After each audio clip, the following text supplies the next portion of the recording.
unmuted. Alright. Cool. Hi. Hello. Carly and Jason here again. Back again.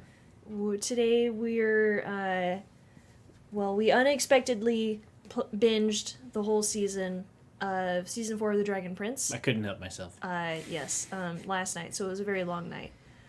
And we decided that it couldn't wait until Saturday to have our talk because we started to try and talk about everything. So we're not good at keeping our opinions to ourselves. no, we are not, and I actually need to fix my camera because I'm like weirdly clipping out right now. Let's flip that again. Aha, there we go. So I'll say overall. Wait, before we begin, make sure to like this video and subscribe to this channel. Like and subscribe, leave a comment below because we're going to be talking all things Dragon Prince. There will be spoilers. Yes, this is a full spoiler review.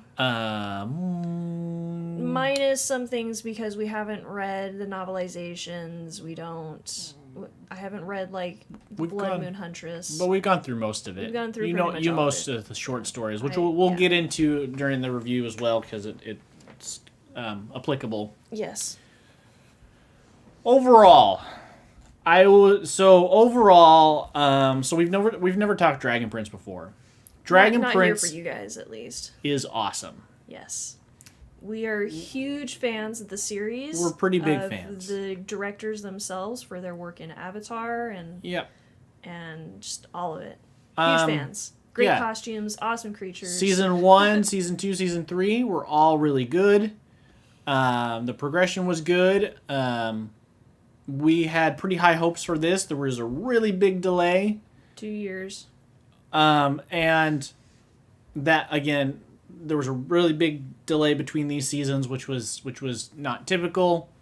So Season 4 dropped last night, or I guess the night before. And my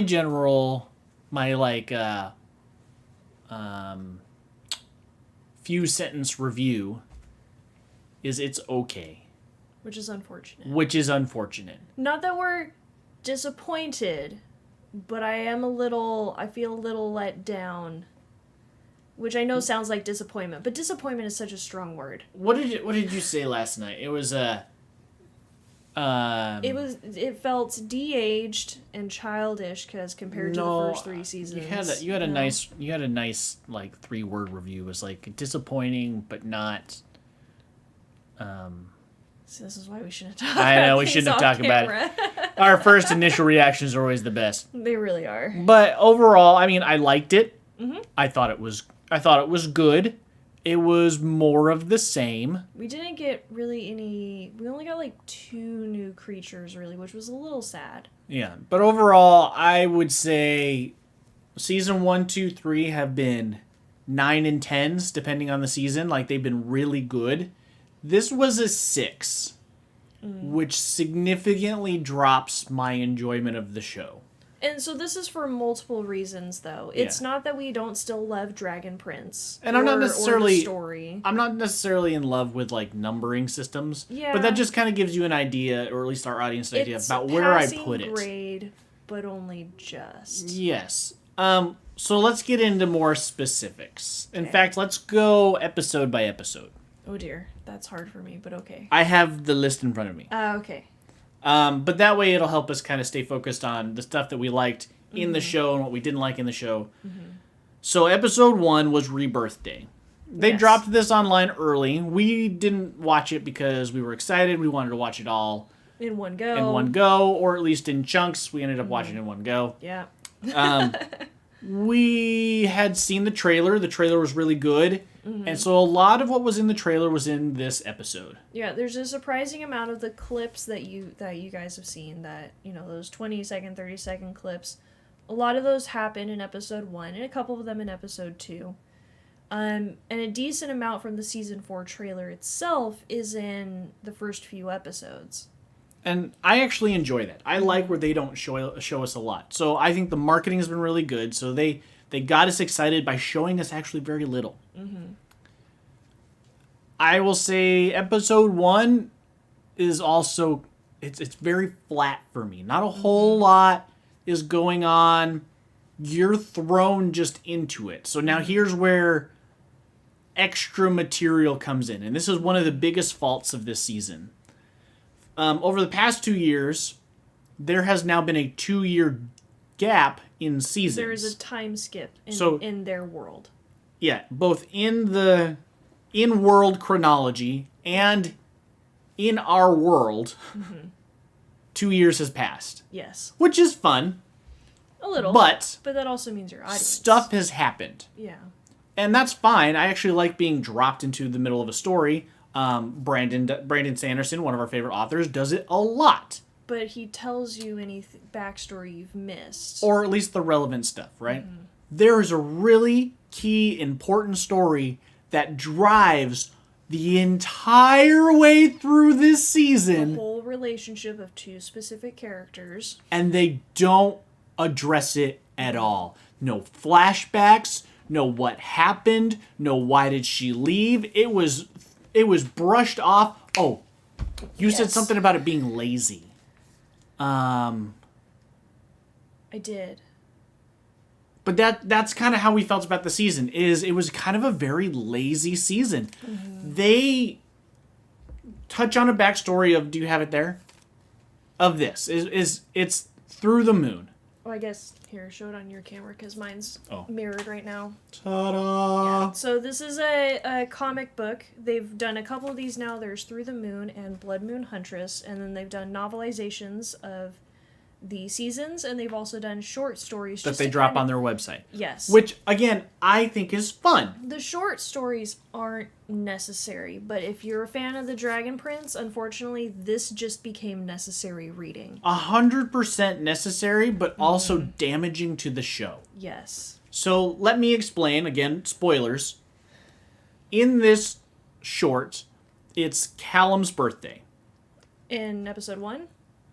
No, in this. It's Callum's birthday, and Rayla is spending what he doesn't know, but is her last day with him. Yeah, so it's the day before his birthday, is they're spending the day together, and they've gone up to the moon nexus. Yeah. At what's that moon what's elf? Her, yeah, she's kind of kooky. I can't remember her name. Dear Moon Lady. Yeah.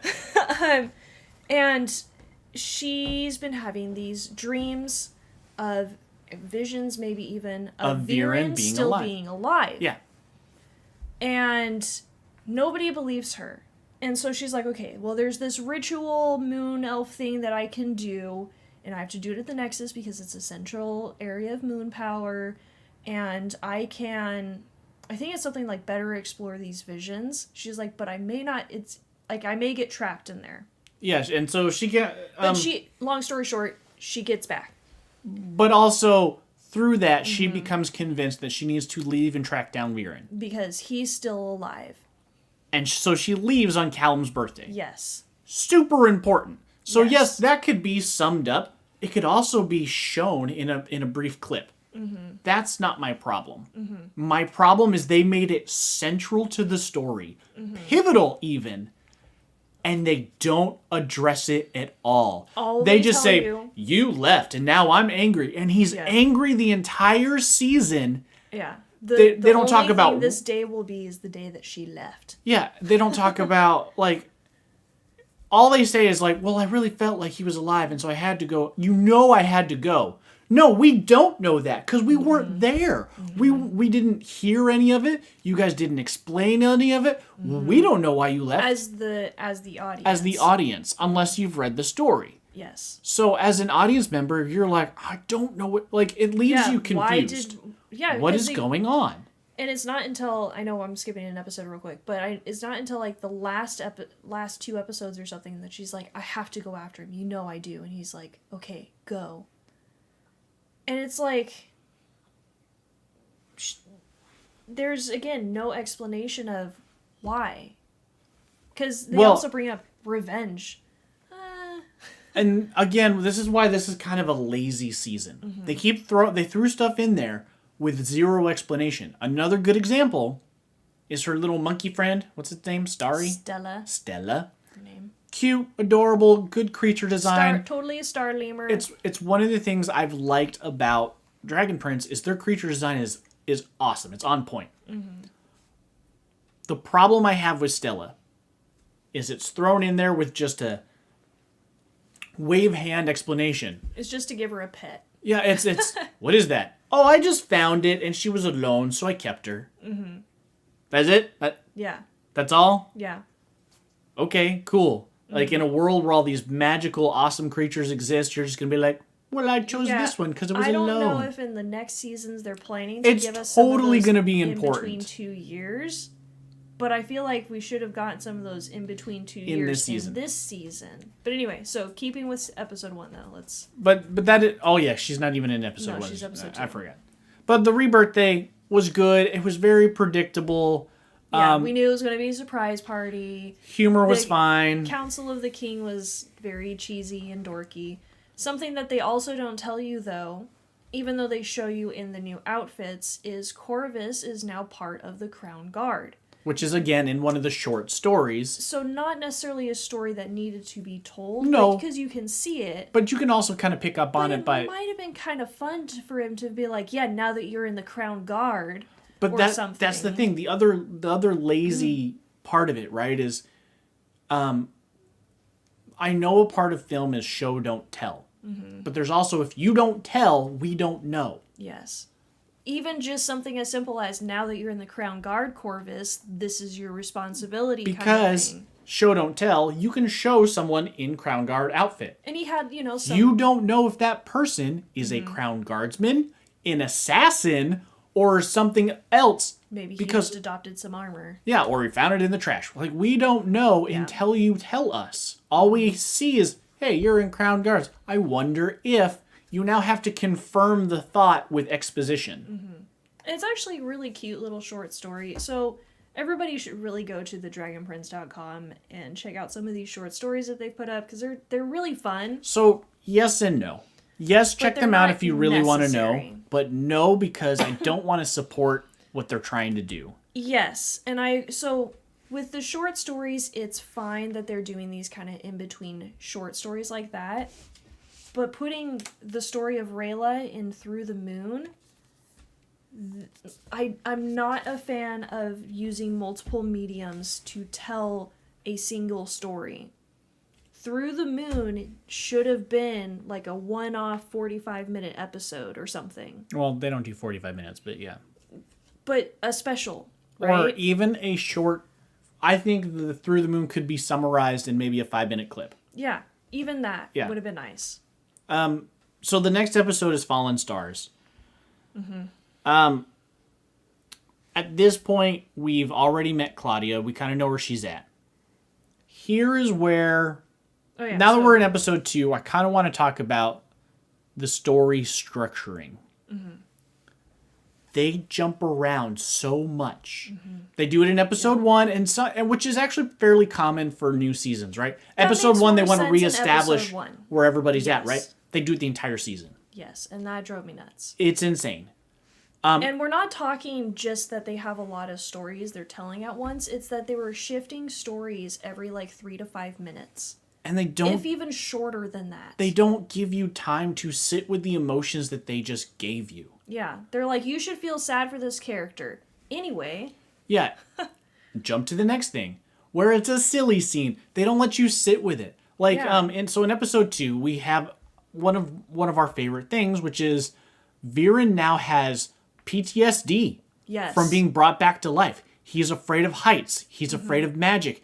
He's just afraid to be alive and is now questioning if this is what he should be doing. Maybe I should just live my life. So, to go back on that, Claudia says you're back alive for 30 days. The spell only lasts for 30 days, but Aravos says if we can free him from his prison, he will make it permanent. Yeah. Well, she says he can help you or something. Yeah. I don't know.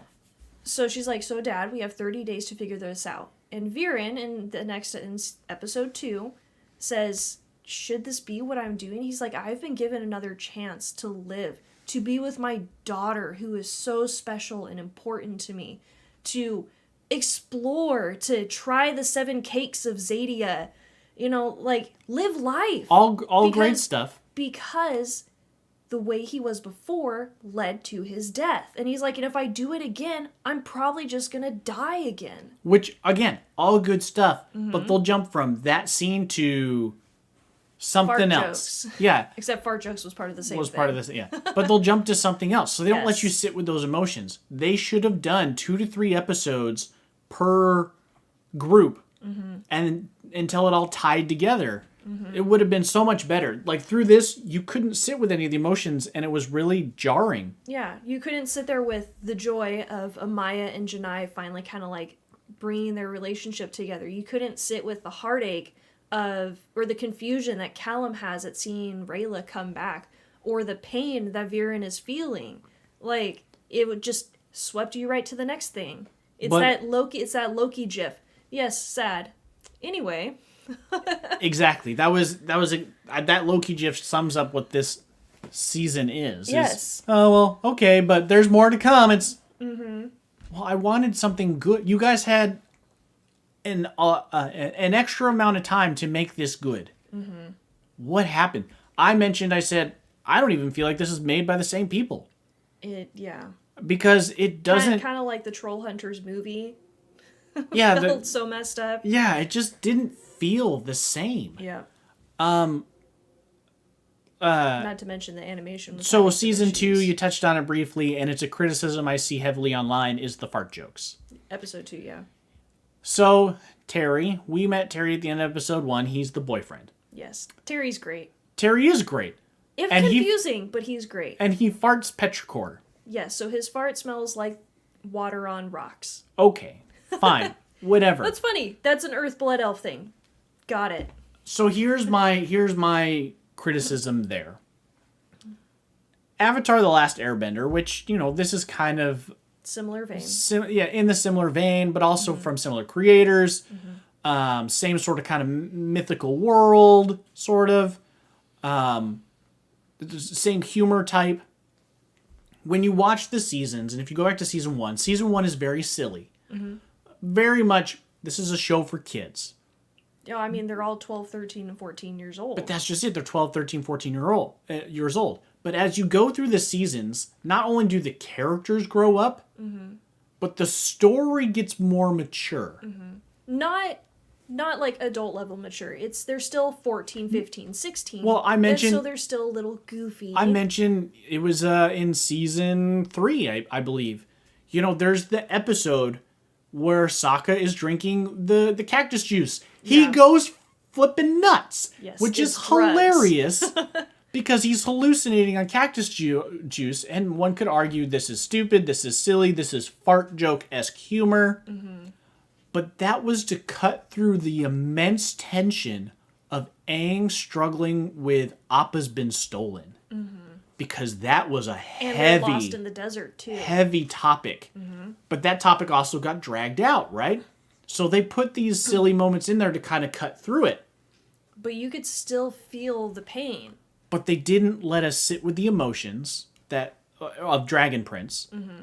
And they didn't tell their story well enough, and the moments weren't heavy enough. They were just throwing jokes in there to be childish. So, and that's what I said yesterday was, like, seasons 1, 2, and 3 were actually very enjoyable for me as an adult. And you have to understand, for those who don't know us very well, we read things like Percy Jackson and love it. We watch shows like Avatar and She-Ra and Voltron, and we love it. Not because we're kids, but it's because there's actually really good stuff mixed in with the things that our kids can enjoy. It's a well-rounded show. Well, and one of the reasons Avatar: The Last Airbender won a whole lot of Emmys was for its portrayal of war, but in a way that children can understand. It's same sort of thing as Pixar movies are not children's movies. They are adult movies in a kid-friendly format. It's one of the best quotes I've heard, and I love it. And so that's what we like our cartoons to be. Yes. Is adult cartoons, but in a kid-friendly format. Mature themes, not mature like sex and whatever. Mature as in like, these are hard topics to talk about. War, death, loss, love even. PTSD. Which Viren, depression. that should have been such a great... All of these things. So talking Let me about. finish my previous thought though. Was that seasons 1, 2, and 3 were exactly what I loved from Avatar, was those deeper things while still being kid friendly. Our kids love this show too. They think it's fantastic, and sometimes they don't pick up on some of the things that they're tossing out there. And that's okay. Season 4 felt de-aged. I felt like, okay, it's been 2 years, so one, a lot of the kids who've watched this have grown up. A lot of the adults who have enjoyed this are 2 years older now. And yet, I feel like we just had we're in the next generation of Pokemon. Ash is 10 again. Like, all these characters, even though they're 2 years older, are acting 2 years younger than when we last saw them. Claudia's like 18 now. I'm sorry, but like, goofy or not, she's not just gonna stand there blasting fart jokes at her dad. Like, a lot of these characters felt also disconnected from who I knew them as from the first 3 seasons. Amaya was saying things that didn't feel very Amaya. I mean, saying, signing, whatever. Claudia was being way goofier than usual, and we know she's a goofy goth, but she's not dumb. And I don't know, it just, everything felt de-aged and kind of childish. I mentioned yesterday at the end, so we're not doing a very good job of staying in order. No, it's okay. But at the end, Claudia gives the coins, the elf coins. The coins that have the spirits of Rayla's parents and her uncle, or is he her uncle? I'm pretty sure he's her uncle. But gave them to Rayla. Mm-hmm. After an entire season of showing that this is not the path to Claudia. Claudia's on a dark path.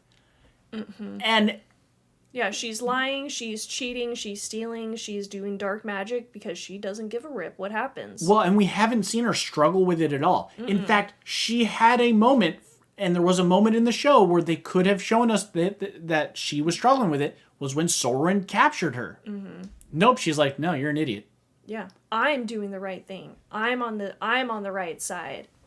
They kept pounding that into us, mm-hmm. and pounding, and they make a different decision.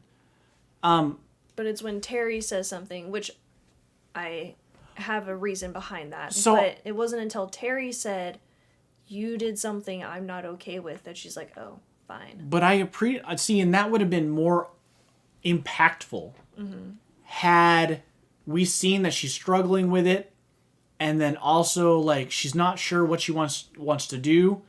But also, they should have spent.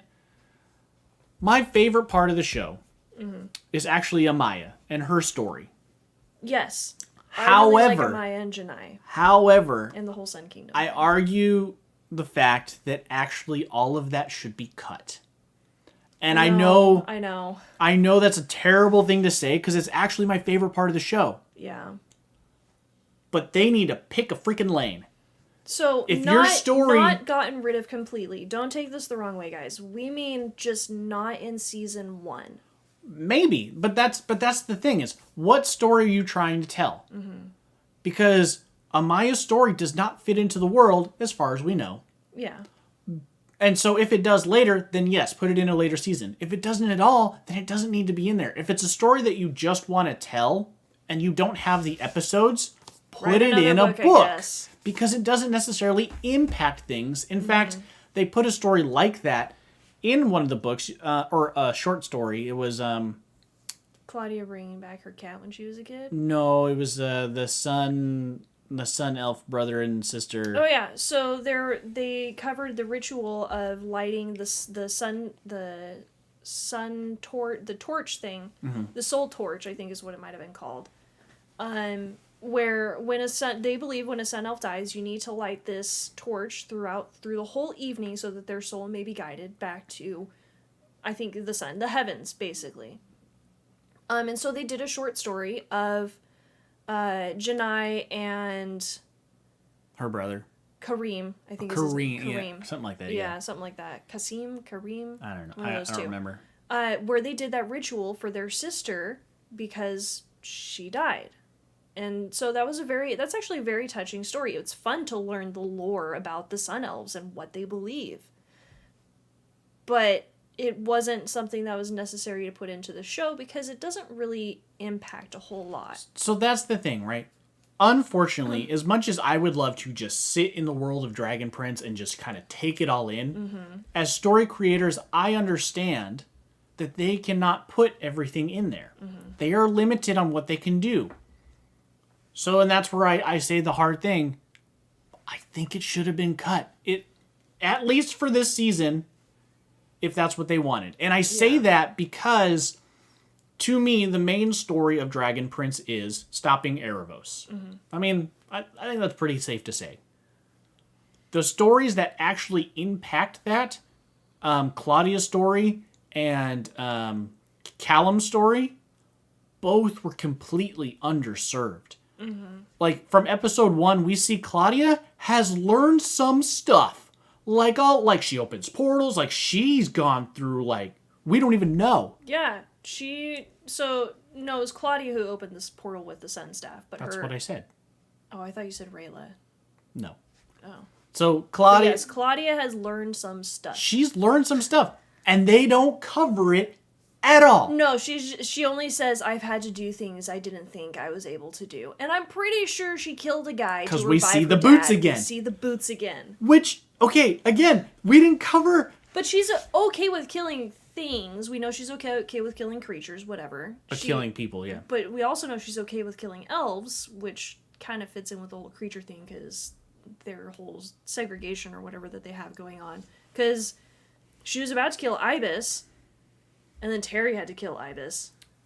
So, I honestly feel like I see where the creator's mind is going, right? Oh, yeah. But they, at least in my opinion, completely messed it up.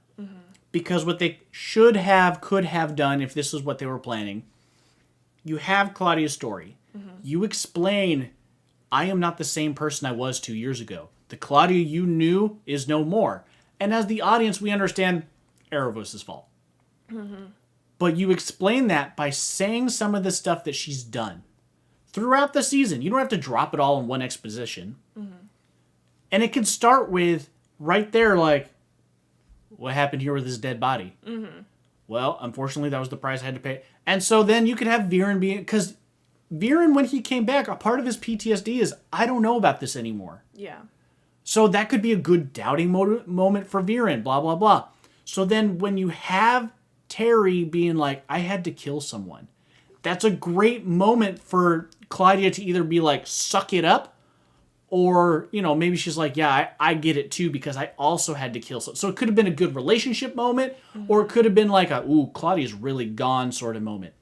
But we don't get any of that because they do these passing one-offs, which is really frustrating. That's like, I want you to dig into that. That's a good, meaty story moment. But they're like, nope, on to the next thing. It's just like the way that they cut the episode. Yeah. And I said this the other night. I'm a little tempted to see if I can't, get the episodes and recut them in a way that I think fits better. Because, we could have done episode 1 as, where's everybody now? I think that still works because people want to know, where is everybody? What's everybody doing?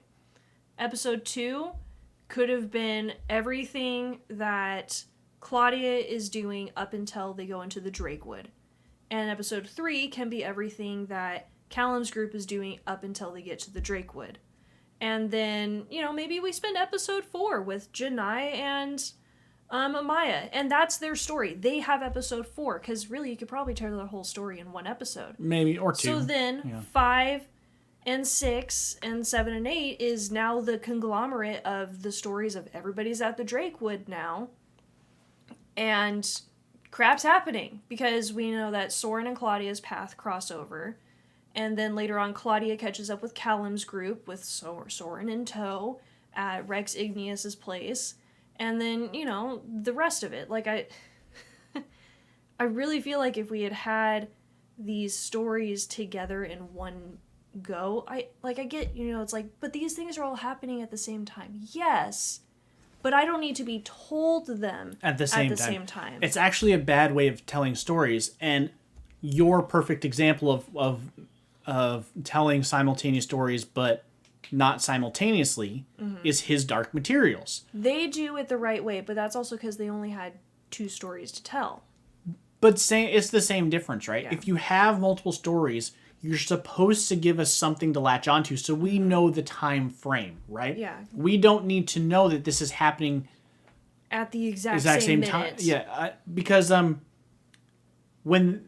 if your characters arrive at the same place in the story, we're like, oh, so all of that was happening while this was happening. Like, we will catch on. The audience is smart. Even kids are pretty smart. Yeah.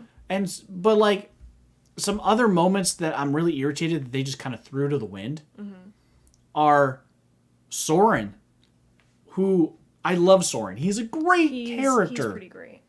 And very quietly becoming like the king of the dragons. He's like getting along with... He naturally connects with magical creatures. He does. And they're showing it in a great way, don't get me wrong. And I'm okay with his underplayed story. His frustrating part... hiccup moment too, which was kind of funny. There's a lot of other pop culture references that we'll have to bring up. Which they do, because one does not simply walk into Zadia. Yeah. That's like... That's fine. That's great. I like the pop culture references, which I actually have a problem with one of them in here. Is it Aang's glider? It is Aang's glider. And I'll explain in a minute. But okay. Soren's moment where he sits down, he's like, Claudia, he's like, I tied you up because, I just want to talk, and you keep running, and nobody else has bat sisters who can make bat wings and just fly away from a conversation, but you do. And he was trying to have a heartfelt conversation, and he's like, and I just miss you. You don't have to listen to Dad anymore. And it cuts away. I was like, are you freaking kidding me? This is one of the most powerful moments of two of the main characters of the show. Brothers and sisters, no less. Who he's like, and he just poured out his heart where he's like, what am I supposed to do? I missed blah, blah, blah, blah, blah. I tried to find you. I thought you were dead. You've been gone for 2 years. And I'm just like, I was like, how can you cut away right now? Yeah. It's almost like they were afraid to let the feelings... Be feelings? Yeah. Like, they're like, no, this is a kid's show. It needs to be goofy and lighthearted. Not necessarily. And kids have emotions and they can connect to those. I mean, how many times does our 9-year-old cry at stuff? Yeah, which is also 9. But like, it also frustrates me to throw stuff in there just for the sake of throwing stuff in there. There's Terry, who has been announced to have been transgender. Yes. And in the show, he says, I was born a doe. When I was growing up, everybody saw me as a doe, but I always knew I was a buck. Okay. And I was like... That's a fine line. Yeah. I'm okay with the line. Yeah. That's all there is. That's all we get from it. But that means that's all that there is. Like, that's not representation. That's exploitation. Yes. I'm throwing you in here because now we can say we have a transgender character. That's kind of what it felt like. Because up until that moment, nothing. We knew because we're super fans. Yeah. And a one-off line? That's it? That's all we get other than Viren being like, it's a strong name. Which, again... Yeah, so I chose the name Terrestrius. It's a good moment, but that's it was a little connection moment. And I'm not saying make it a whole thing of Terry coming out of the closet. Whatever. That's not what I'm saying. But I'm just saying that's not... It either is a thing or it's not a thing. Like, if you're going to make it where this is a big moment for Terry and it's impactful for Terry as a character, then again, we need to sit with those emotions. We need to talk about those emotions. We need to explain those emotions to people who aren't like Terry. But also... it was just kind of like a line that was just kind of thrown. Terry tends to ramble, like I do. I tend to jump from topic to topic if my brain's just kind of going. I know. And so Terry was, talking about his home and talking about, what it was like living in the uncharted forest and all of that. He's like, I could show you, but there's no map because it's uncharted. Ha ha ha. Which was a joke they kept throwing out there. And so then he brings up the line about, I was born a girl, but I always knew I was a boy. And that was it. It was just kind of thrown in there. There's no explanation. Okay, so is that why you're here with Claudia? Is that part of your struggle? Like, why are you is this what brought you here, or are you just trying to talk about yourself? Because if you're just trying to talk about yourself, okay, but it felt like a throwaway thing. But that's the thing, is they set it up as an emotional moment, right?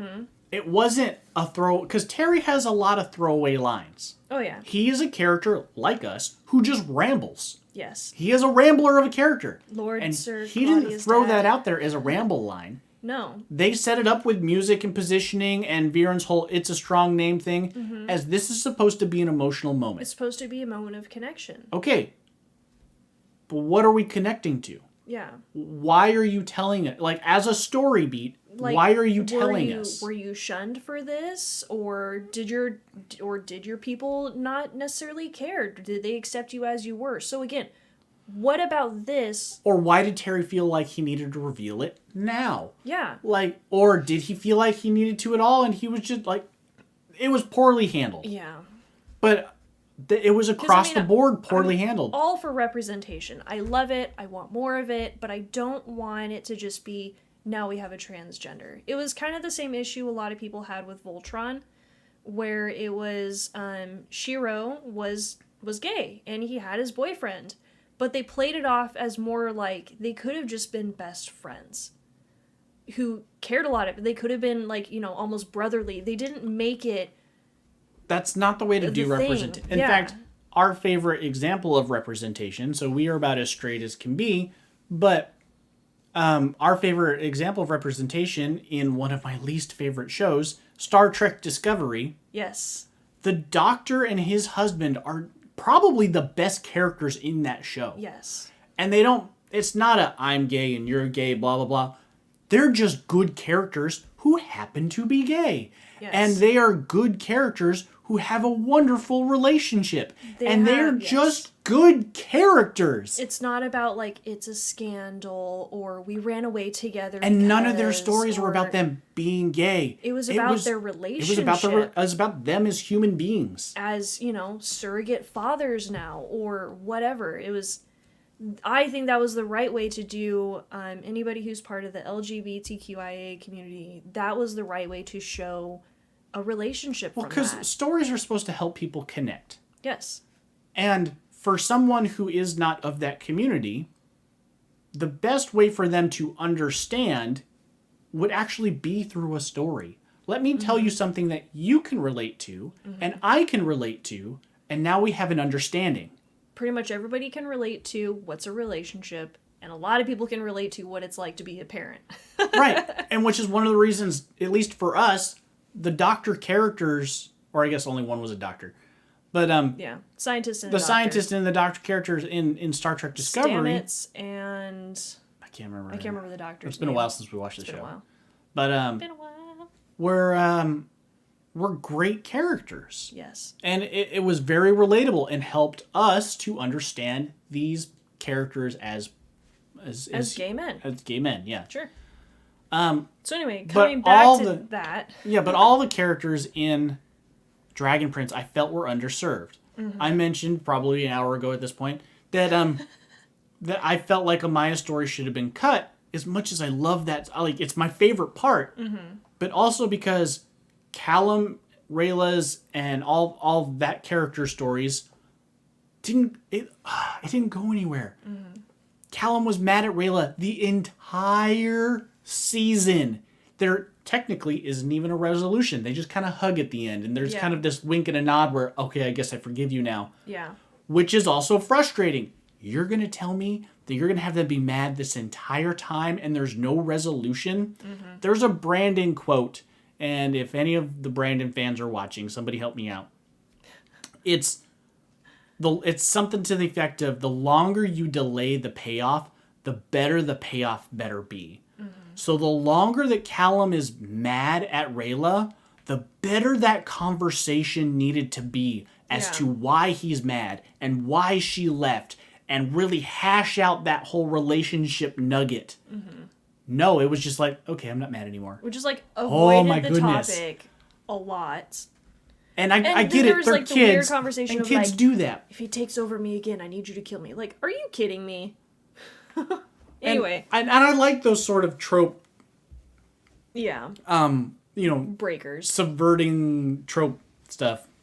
But also, he asked the assassin who has never managed to kill somebody to kill him, which that comes from. Let's try to get back on track here. Episode 4, I think, is what we're on now. That's much later than episode 4. No, I know. So let's get back on track now.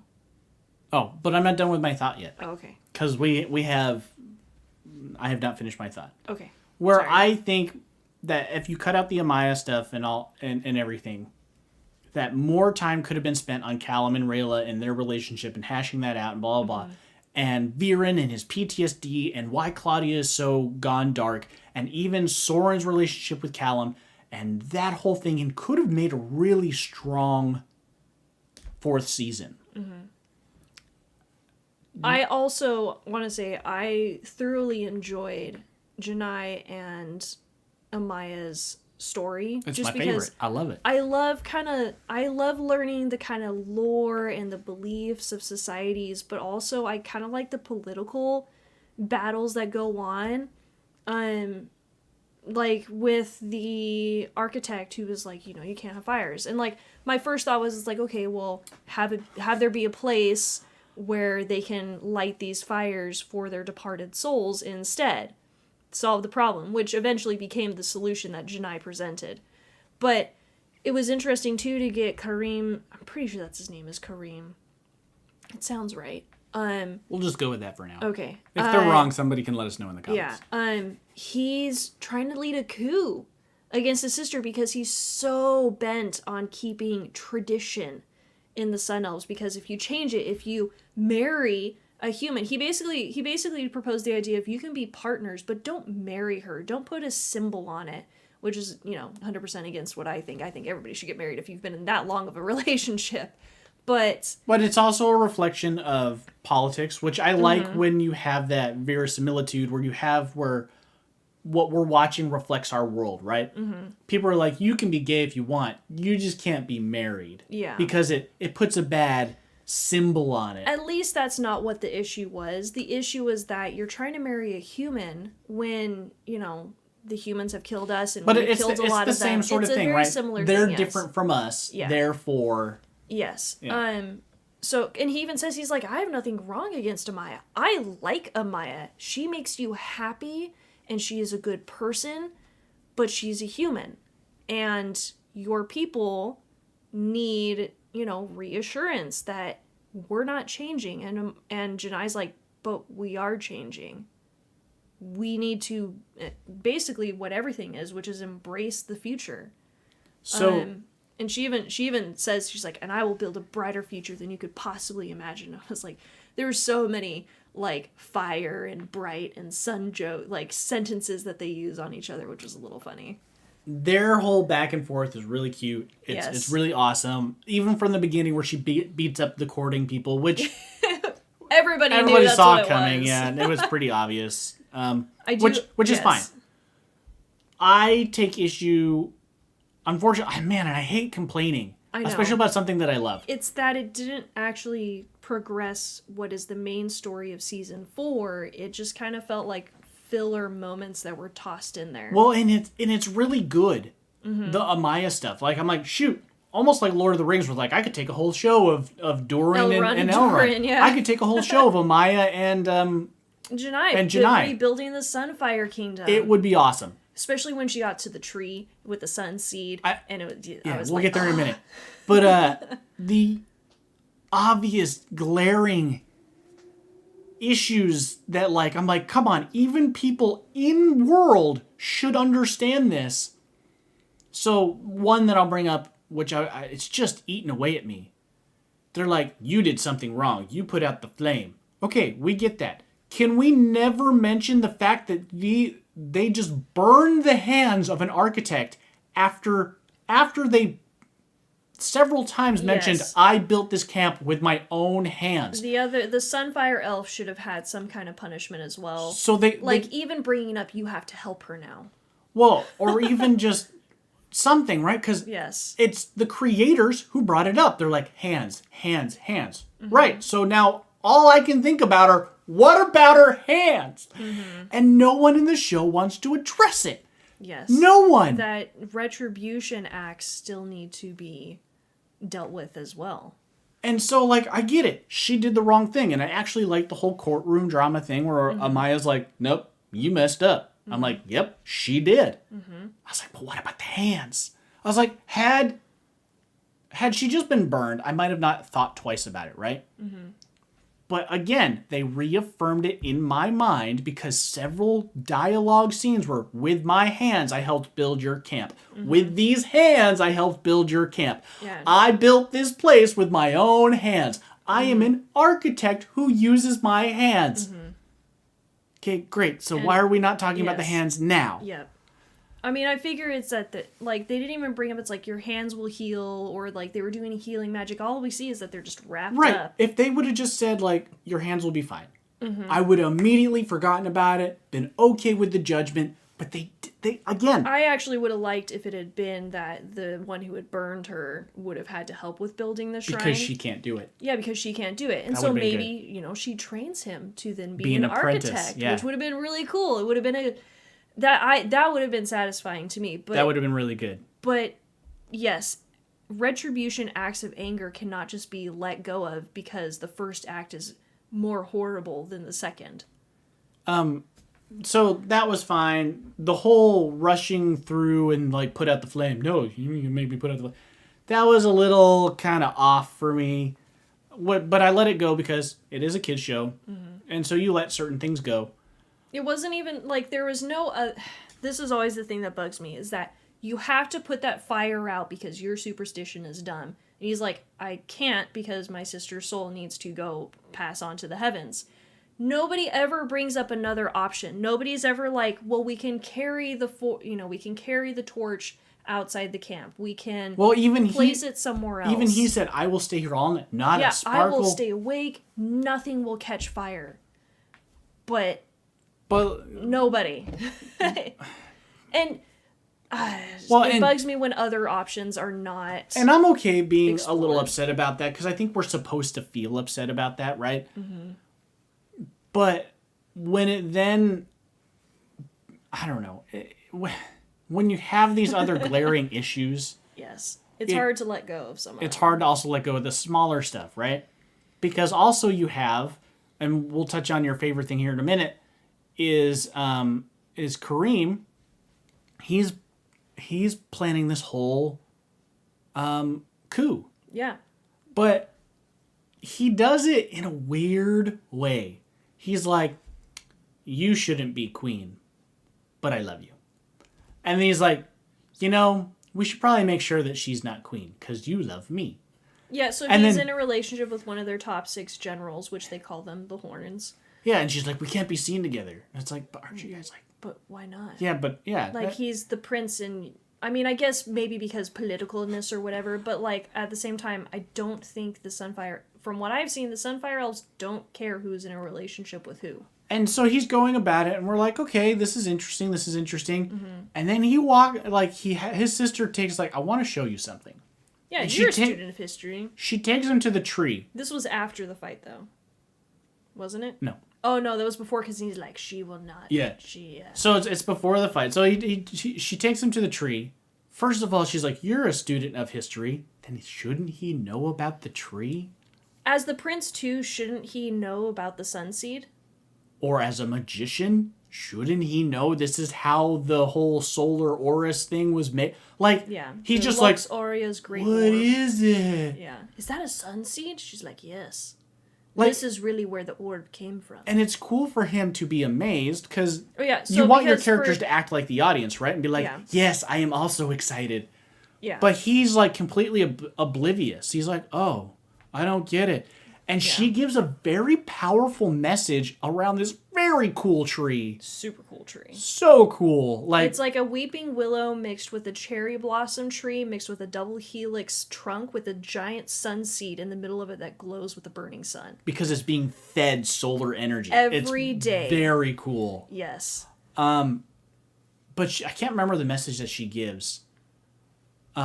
Well, but essentially she's like, every day, it'll grow stronger until it burns as bright as the sun in the sky. Oh yeah, and we nourish it and we bring it to fruition, and maybe we won't see the day, and maybe our children won't, but someone will. And it has to start by change, right? And in the moment, he's like, yeah, change. And then she walks out and he's like, no. But he's like, change. but we won't see it happen. And she's like, no, we won't. And so he starts crying. So the crying to me is an affirmation that you understand, you feel. You're like, that's really sad, but I get it, right? Yeah, well, the crying to me was just that he's really sad and he's now probably mad at her too. But the immediate turnaround, we're like, this cannot stand. I'm like, did you listen to anything she just said? I was like, nothing. I was like, okay, which is fine. Okay, I'm fine with that being a character moment. It's because he's very much a traditionalist. And it sunk into his heart. Mm-hmm. Like he's just got a stone heart. But then his coup takes another odd turn. Like, he's already trying to convince her, yeah, maybe leave the throne. Oh, you got a really cool tree and a really great message? No, I got a stone heart.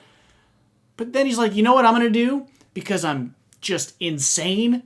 Which at this point he is, because his original coup attempt wasn't really going the way it planned. And yeah, so his original idea was probably just to get try her to and leave. Convince her. Yeah, you love her. You step down. Go live a life with her, blah, blah, blah. And so then he takes out just this arcane way, which as a history student he should know, his own grandmother said this is never going to be. This is illegal. This is illegal. He's like, no. Which he tries to say it's a sacred right, so no monarch, no matter how great they are, can abolish this. And, and the other 6 generals are like, yeah, okay. What kind of history student? He's the worst kind of student, is what he is. He's like, I'm going to accept only the facts that validate my life. Mm-hmm. Which, that's how religions are born. Yeah, which again might be a reflection of today's world. Yeah. But that goes back to my major problem, is the story structure. If that's what we wanted to hit on, we needed to see more of Kareem being like, no, I'm a traditionalist. I reject your truth and I replace it with my own. Yes. It was there, but it wasn't strong enough. I do think it was there. I do think this whole Amaya, Kareem, Janai section is my favorite. It's the best put together. It's the most interesting. It's got a cool tree, which trees, dragons, and magic are like my... Yes. Yeah, so that was great. And so that I thought was the best put together, but it fell a little short, not as short as the other two, but a little short because it also didn't have enough time to breathe. Mm-hmm. So we can go in order, or we can go back to one of the things I don't think worked. Sure. Aang's glider. Okay, so Rex Igneous, when they finally get to him. In typical dragon fashion, all the arch-dragons have a horde so far. Zubeia and... what's Zim's dad's name? No, that's Zim's name.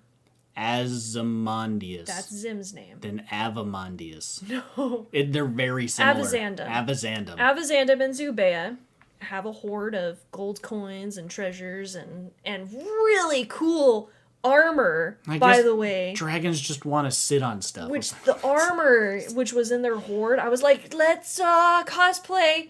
Yeah. Pause. Yeah. And Rex Igneous also has a horde. He's got gold, he's got chests, he's got lots of stuff in typical dragon fashion, which I was okay with. Well, I'm partly not okay with. Oh. In this world, magic and creatures, etc., all seem to have a purpose. They feed into nature and nature feeds into them. Mm-hmm. What is the purpose of the dragon having a horde? I think those were probably just gifts that he's accumulated over the millennia. I mean, but why? I don't know. I don't know. To me, it's a little weird. I get it as typical fantasy dragon horde, but I'm like...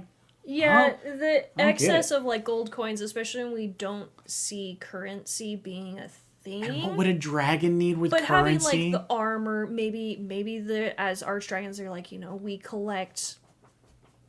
armor from those who have served us throughout the years or something. Or magical items, I understand. But, currency makes no sense. To the point, actually, again, the show shoots itself in its own foot. Soren's making a joke. He's the court jester, which is great. Inzube even calls him that. Yeah. And I love that he's getting along with all the creatures. Soren might be my favorite character. I don't know. He's very Adeline. I disagree. But but he makes a joke. He's like, how do you know how much a dragon weighs? Mm-hmm. Dragon scales. And she's like, we don't care about weight. Mm-hmm. They also don't care about currency. Mm-hmm. Why then would they... It'd be like if there was a bunch of actual scales like that you step on in a dragon's lair. Yeah. They don't care about weight. They don't care about currency. Why would they have these things? Yeah. Magical items makes a little more sense. So like Or what's his name? Avazandum had the mirror. Him watching over that to keep an eye on Erebos makes complete sense. Well, and we know it's one of the 6 items, which we'll get to that in a moment, I suppose. But going back to, you said Aang's glider. Okay, so Aang's glider doesn't work for me. Yeah, so in it's Rex's a cute nod. Horde, he's got what looks like a traditional airbender glider. So the whole scene, actually, I like a lot. Because they give Rex items, and they give them, and they say how much this means to me, and this is why I'm giving it to you. So the swords, how much they mean to Rayla, the staff, how much it means to Callum, and the crown, how much it means to Ezrin. And then Rex, quite poignantly... 2 knives, a stick, and a crown. He's like, what do I care for these trinkets? Yeah. And quite smartly, Callum's little brother... Ezrin. I'm doing terrible with names today. Okay. Ezrin, he's like, oh, you know what? You're right. We didn't give you something you care about. We give you stuff that we care about. And you keep getting all these things, and you're never surprised. But in that moment, he says, I have received hundreds of gifts, blah, blah, blah. And it kind of zooms past, and you see Aang's glider. Mm-hmm. Here's why it doesn't work for me. In the show, they make nods to other pop culture, which is fun. I enjoy it. We've had one does not simply walk into Zadia. And hiccup moment of trying to touch the dragon's snout. Only he's going like this. Yeah. And then which is how you approach a dog, by the way. And then Soren, I actually laughed quite a lot when Soren's like, yep. And the dragon takes off. Go. Let's go. Yip. And the dragon's like, huh? Which is exactly how Appa reacted the first time Sokka says yip to him. It's that stuff to me is comedy gold. I love that. Why Aang's glider doesn't work is because words are one thing. Because there's a phrase that is very common that no idea is original, right? We actually might see parallels of other stories in another universe, so to speak. A good example of that is the Wheel of Time, right? It turns, but it changes ever so slightly. So them saying words that are from other pop culture, believable, funny, because we recognize it in our world, and et cetera, et cetera.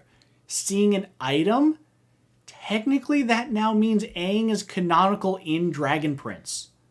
So I can understand that frustration, especially because we've got Aang's universe, which we have seen the whole map of, by the way. And they have a very separate magic system. Unless this is a planet like Cell, Brandon Sanderson, that has multiple magic systems on one planet. So, I don't think it's meant to be. I think it's just supposed to be a one-off and be fun, blah, blah, blah. Yeah, it's supposed to be I get that reference. But it's one step too far. It does break. It breaks the fourth wall a little bit. You're like, wait a second. Because if you actually were to sit there and think about it, it's like, wait, was Aang here? Or who made it something similar to a like it's yes. Yeah. So that's the other thing too, is you've got sky wings, right? Some of them have actual wings and some of them do not, and only some of them who don't can make their arms turn into wings. So maybe a skywing elf who didn't have wings and couldn't create wings but could still do wind magic, sky magic of some kind, made a glider so they could fly around.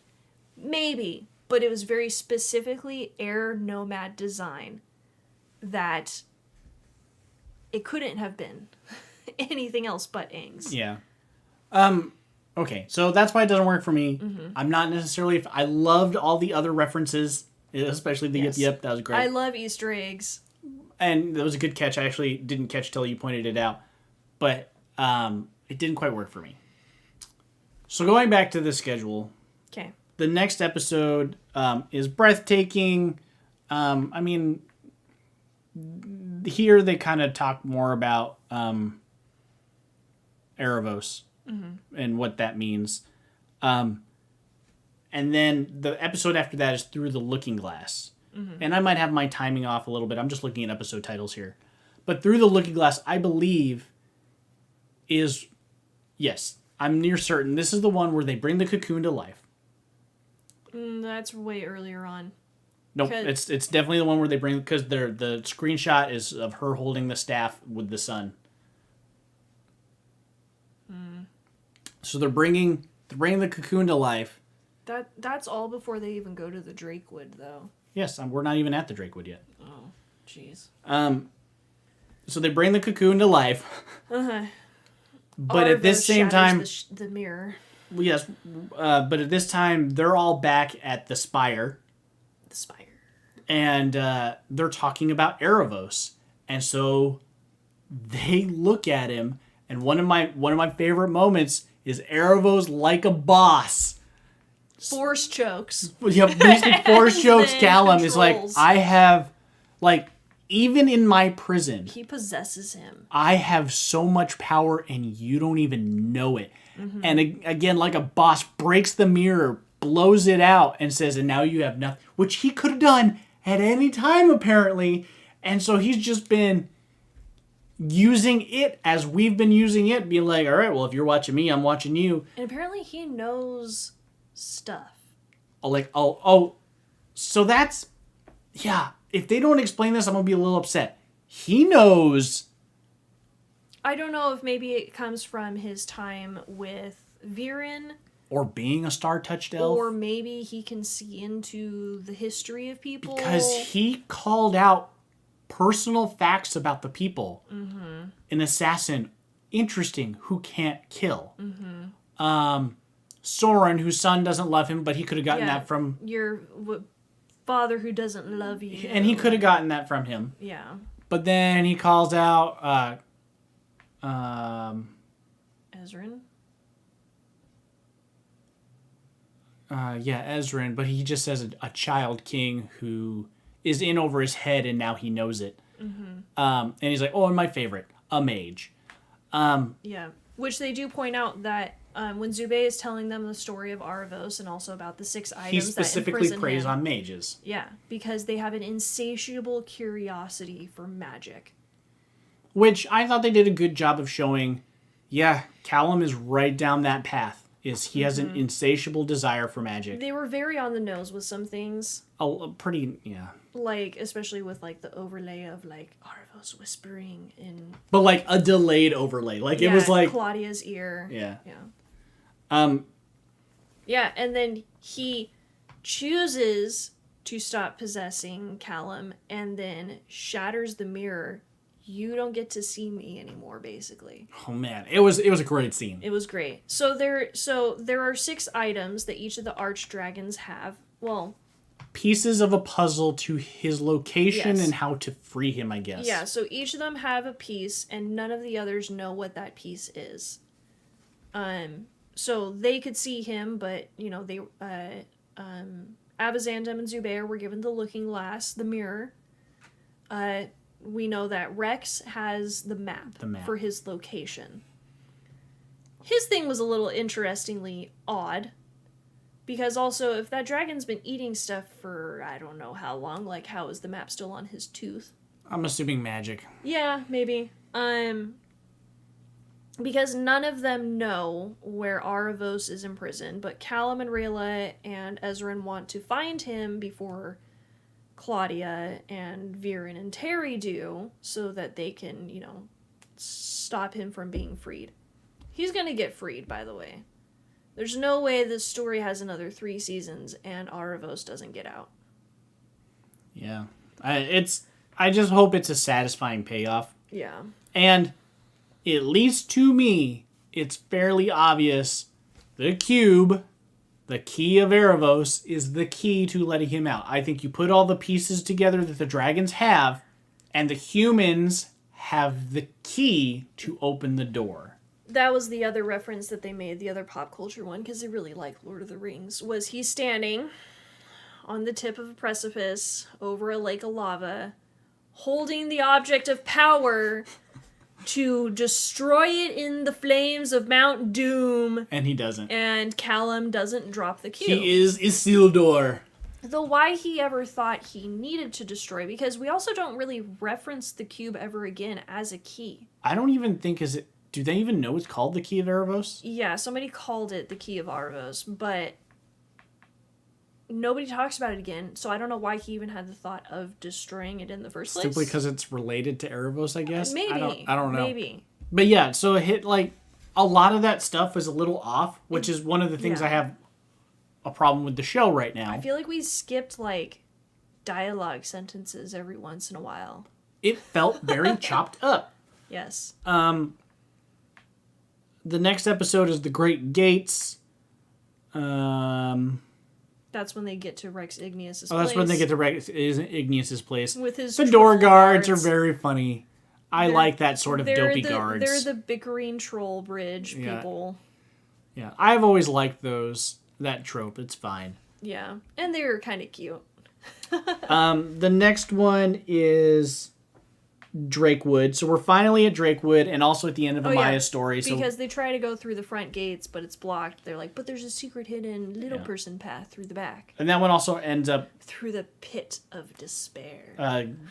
Wrapping up most of Amaya's story. Mm-hmm. Drakewood is fine. Yeah, so there was a missed opportunity because he said... through the pit, or he goes into the pit of despair. Through the path of despair. Through the path of despair. And there's the 3 zones. And then there's the 3 zones. I wish they were the zones of despair, but they were not. Well, and I almost thought, I was like, it'd be funny if it was 7, because it's the 7 levels of hell, or whatever it was, Dante's Yeah, but Inferno. then they would have to animate them all. Yeah, then they would animate them all. But it wasn't the zones of despair. It was like the stones of glowing crystals and light and magic. Which were cool. Which were so fun. Which... I think you don't agree. I don't agree. That the star monkey picked up a star gem. Yeah. So there were 5... There were in abundance 5 of the different primal sources as magic kind of conglomerated into crystals. There were fire rubies, there were emeralds. Basically all the magics sapphires, are there. opals, something else, and they're like, well, 5, what about star magic? And he's like, well, there's only 3 that have ever been found.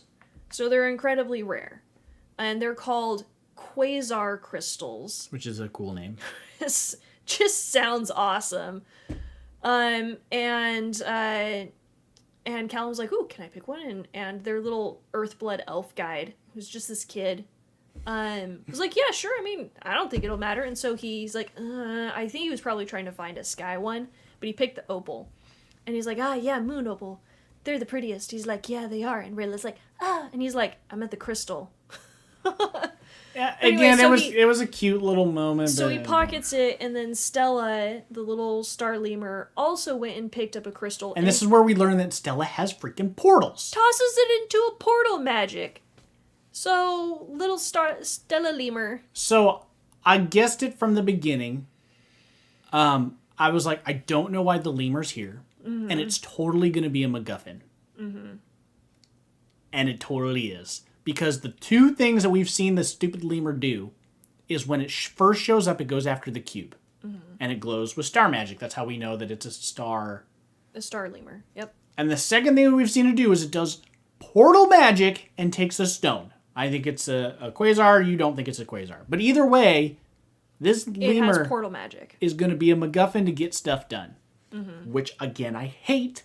Because it didn't have to be a MacGuffin. You could have gave the lemur a backstory. Well, the other thing, too, is... I kind of chuckled at this because, like, oh, Zubeia actually has a lot of stuff to do in this season. Because, 1, she's back, but also, 2, they need fast travel.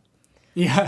So she's their fast travel dragon. Maybe that's what the lemur becomes. The new fast travel after Yeah, Zubea as is it gets dead or older, something. it gets bigger, can make bigger portals or something, and so they can all go through. But I was like, oh my gosh. But I can also, fast travel now. You discover that Zubea is Celestia. Oh yeah, so Zubea's voice actress, by the way, is Princess Celestia, who also voices Cherry, for those who don't know. But She's got a good voice. yes, she does. Very kind of regal, queenly voice. So we get to the episode called, this is the penultimate, called Rex Igneous. Yes. We meet Rex. I like Rex. He is spiff. So his design is, and they've always been great with their creature designs. I wish his voice was a little bit deeper and rumblier. I feel like it was in the trailer. We only heard him laugh. I also feel like he was a little chunkier in the trailer because we're like, oh, he's not very dragon, he's very lizardy. I think we were expecting that, but that's also because we only saw the front view. If could- you get it the could have side view, it's very dragon snouty. He's very kind of lithe. It could have been, but there also could have been some updates. Yeah. But I like him. He's a very interesting, and also I like, again, they did such a good job where it counted, but on the other stuff that kind of just makes everything else fall apart, they didn't do a good job. Because on Rex, they gave us backstory without giving us backstory.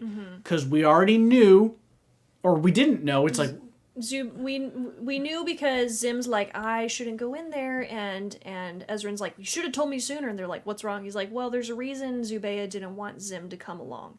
It's because Rex and Avazandum had a rivalry. Had a very intense rivalry, even more so than all the other archdragons. Which, again, I call it as very typical. I'm like, okay, Sky versus the Earth. I thought it was going to be, he was going to be like, well, now that Avazandum's gone, I want to be Dragon King. I thought it was going to be a very prideful thing, and that's not where they went, which I'm glad, because it actually ended up being very nice, because finally, after they drag it out, they're like, Avazandum's dead. He's like... Yeah, he keeps harping on Avazandum. He's like, they sent you, these children. He sent his son. He that can't even stupid face me Dragon himself. King, blah, blah, blah. In fact, he's so proud. He's always, like, getting the humans to fight him. In fact, he's probably going to die happy if the humans are fighting him. And then finally, they're like, he's dead. And he's like, oh.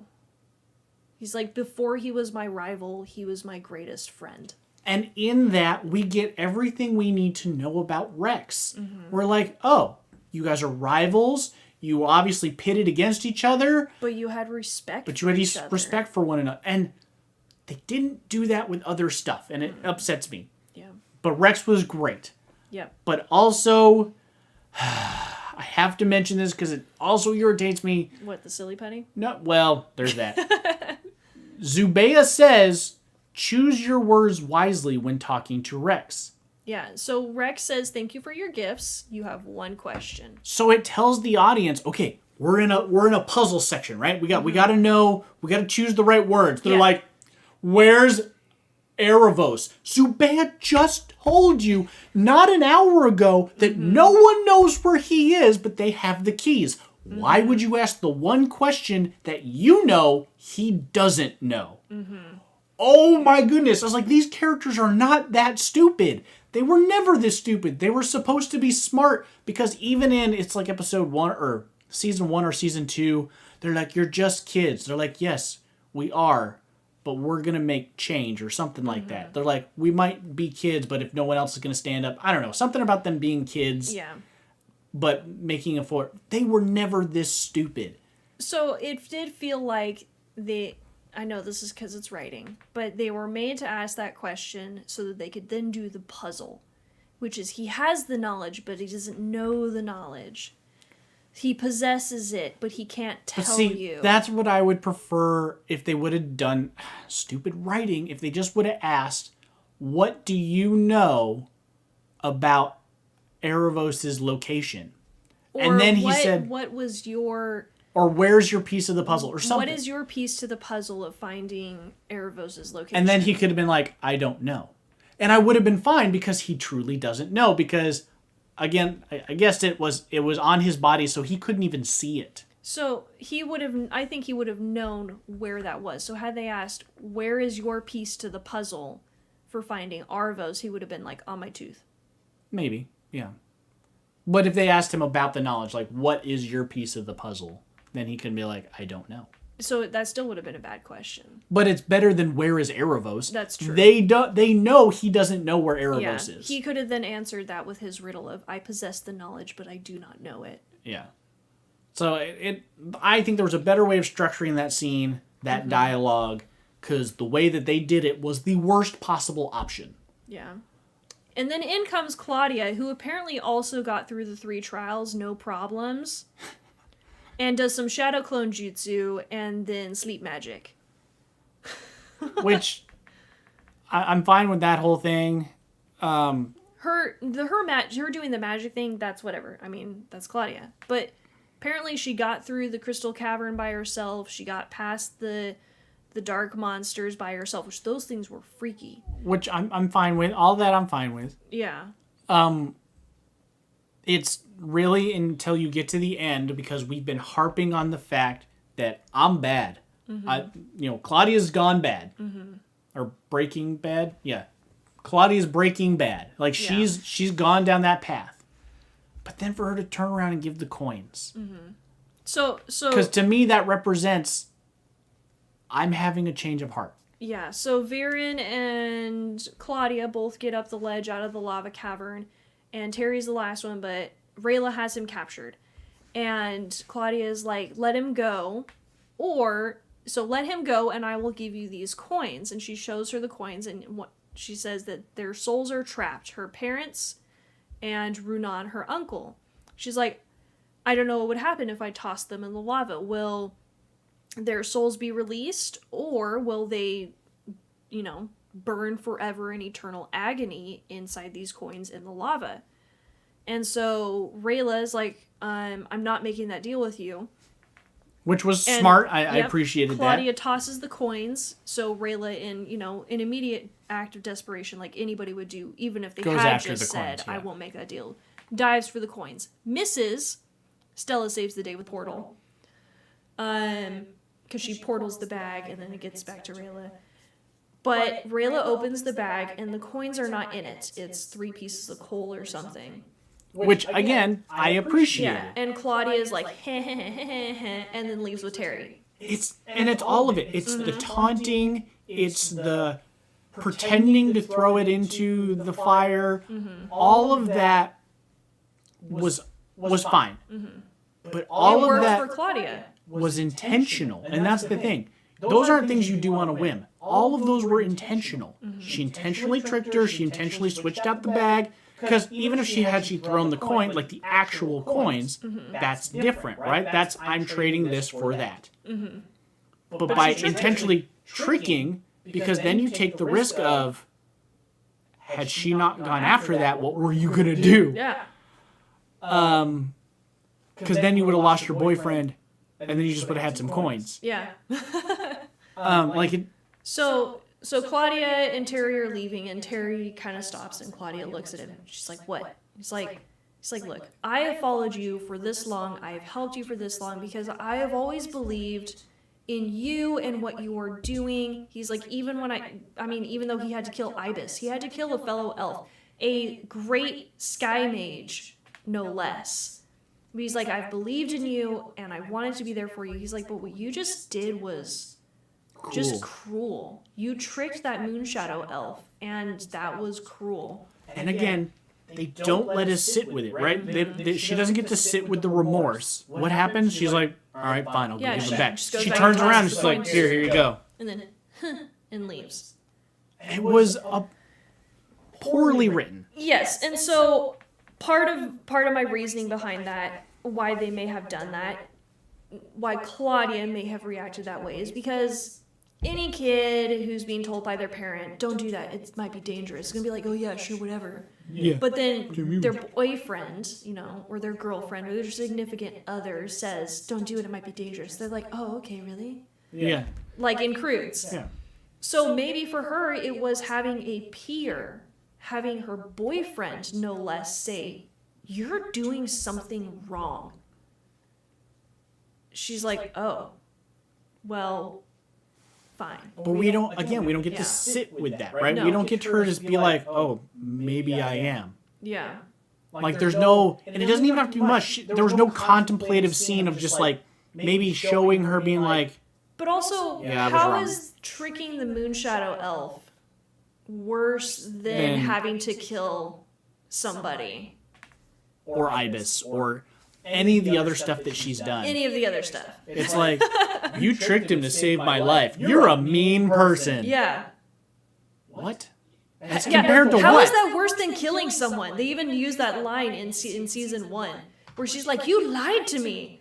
Rayla says that to Callum because Callum was trying to say he was Prince Ezrin. She's like, "You lied to me." He's like, "Okay, but how is that worse than trying to kill someone?" Yeah. So Again, it makes it feel like it's not written by the same people, because the first 3 seasons, very witty, very on top of it, right? Lines like, how is that worse than killing someone? But then doing the exact opposite of, I was going to die unless you handed over the coins. That makes you mean. What? yeah. How is that worse than me saving your life?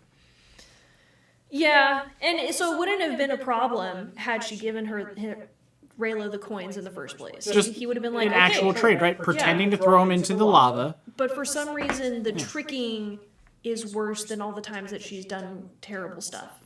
It doesn't. Yeah, it didn't make any sense. It didn't work for me. I will say their creature design is still good. We got to see a scene where it was like some birdie thing. Yeah, we got to see some kind of cool. Didn't like the scene because of the dialogue.